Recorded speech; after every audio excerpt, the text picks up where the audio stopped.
नमस्कार। 15 अप्रैल 2009 के America live में आपका स्वागत है। सबसे पहले नजर डालते हैं आज की खास खबरों पर। भारतीय लोकतांत्रिक प्रक्रिया में लोगों की हिस्सेदारी बढ़ाना एक चुनौती, दुनिया भर में चुनावों पर काम करने वाली अंतर्राष्ट्रीय संस्था का कहना। सोमालिया के समुद्री डाकुओं का आतंक जारी, इनसे निपटने के लिए अमेरिका में बन रही है नई योजना। और अमेरिका भर में फर्स्ट डॉग को लेकर लोगों में दिलचस्पी।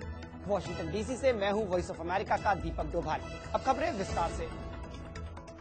International foundation of electoral systems एक गैर सरकारी संस्था है जो कि दुनिया भर में चुनावों का अध्ययन करती है और कई देशों की मदद करती है।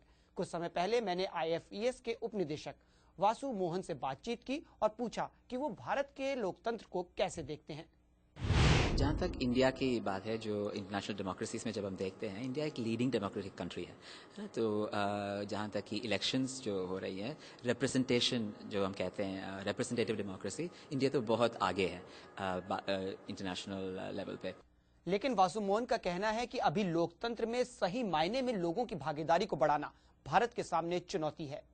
पार्टिसिपेशन जब हम इलेक्शन में देखते हैं, बहुत आगे है हमारी पार्टिसिपेशन नंबर्स इंटरनेशनल स्टैंडर्ड्स के ऊपर। 60, 70, 80% भी कभी पार्टिसिपेशन हो रहा है हमारे इलेक्शंस में। सो जब इतने सारे लोग आके इलेक्टोरल पॉलिटिक्स में इन्वॉल्व हो रहे हैं, क्यों जो विकास हम देखना चाहते हैं, क्यों वो नहीं हो रहा है? क्या इलेक्शन पब्लिक को जो वो चाहते हैं, क्या वो उसको डिलीवर कर रहा है? हर एक इंडियन सिटीजन को क्या उनके ह्यूमन राइट्स, उनके जो इकोनॉमिक या पॉलिटिकल सोशल राइट्स, क्या उसमें विकास हो रहा है कि नहीं? यही हमको देखना है। कि टेक्निकल साउंड पे बहुत अच्छे इलेक्शंस चलाते हैं इंडिया में। अब नेक्स्ट स्टेप जो इंडियन डेमोक्रेसी के चैलेंज ये है कि ये पार्टिसिपेटरी डेमोक्रेसी कैसे बने। वासु मोहन के साथ विस्तृत बातचीत आप हमारी वेबसाइट www.voasamaachar.com पर देख सकते हैं। सोमालिया के समुद्री डाकुओं के आतंक को कम करने के लिए हर संभव कोशिश की जानी चाहिए, अमेरिका में ज्यादातर लोगों का ये मानना है। सोमाली डाकुओं के चुंगल से कैप्टन रिचर्ड फिलिप्स को निकालकर अब अमेरिकी सुरक्षा मंत्रालय इन डाकुओं से निपटने की नई नीति निकालने में लगा है। अमेरिकी नौसेना कमांडरों का कहना है कि लुटेरों को समंदर में पहुंचने से पहले ही रोकना होगा। तो क्या इसके लिए एडेन की खाड़ी में अमेरिकी नौसेना और जहाजों को तैनात करेगा? नहीं, मुझे ऐसा नहीं लगता। मेरे ख्याल में हमारी अभी जितनी नौसेना तैनात है वो काफी है। आपके पास कभी इतने जहाज नहीं हो सकते जिससे आप पूरे समंदर पर नजर रख सकें। आपको बस मिली सूचना पर कार्रवाई करनी होगी। जहाजों की तादाद अमेरिका भले ही न बढ़ाए, लेकिन अगर जरूरत पड़ी तो समुद्री लुटेरों के खिलाफ जरूरी कार्रवाई करने से कतराएगा नहीं। हमेशा हमारी कोशिश ये रहती है कि इस तरीके की स्थिति से शांतिपूर्ण तरीके से निपटाया जाए, लेकिन अगर इंसानी जान बचाने के लिए बल के प्रयोग की जरूरत पड़ेगी तो हम करेंगे।